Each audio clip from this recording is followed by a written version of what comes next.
मध्य प्रदेश के अमरवाड़ा उपचुनाव में बीजेपी की जीत के बाद पार्टी में जश्न का माहौल है। बीजेपी प्रत्याशी कमलेश शाह की जीत की घोषणा होते ही दोनों उप मुख्यमंत्री बीजेपी कार्यालय पहुंचे। वहीं एक ओर आतिशबाजी हुई तो दूसरी ओर जीत की चर्चा भी की गई। इसे लेकर उप मुख्यमंत्री राजेंद्र शुक्ला ने कहा कि अब बीजेपी पर जनता के भरोसे की जीत है। वहीं जगदीश देवड़ा ने कहा कि छिंदवाड़ा को कमलनाथ का गढ़ कहा जाता था, लेकिन यह कमल का गढ़ है।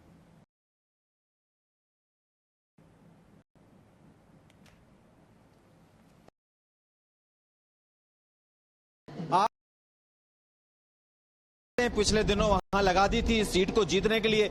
कमलेश शाह कांग्रेस से वहां विधायक थे, उन्होंने फिर बीजेपी ज्वाइन की।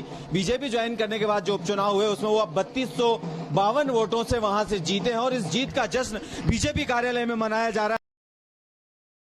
आप मना रहे कार्यकर्ता यहाँ इकट्ठे हो गए।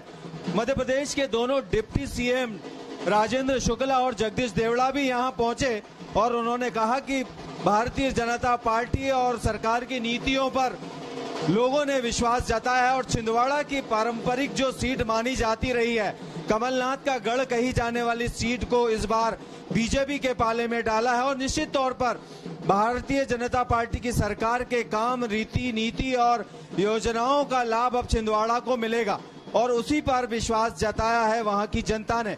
भारतीय जनता पार्टी के कार्यकर्ताओं का इस सीट को जीतने के बाद आप जोश देख रहे होंगे बीजेपी मुख्यालय में किस तरह से लोग ढोल नगाड़ों के साथ डांस कर रहे हैं और कहीं ना कहीं आतिशबाजी भी हो रही है।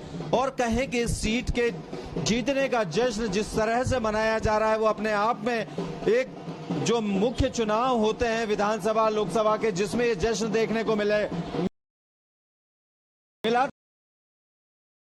निश्चित तौर पर जब भारतीय जनता पार्टी किसी भी तरह से चुनाव में जाती है और अपने प्रत्याशियों के लिए जीत के लिए मेहनत करती है तो इस तरह के जश्न इस प्रांगण में आम तौर पर हम लोगों ने इस बार देखे हैं। तो ये भले ही उपचुनाव था लेकिन प्रतिष्ठा का चुनाव था।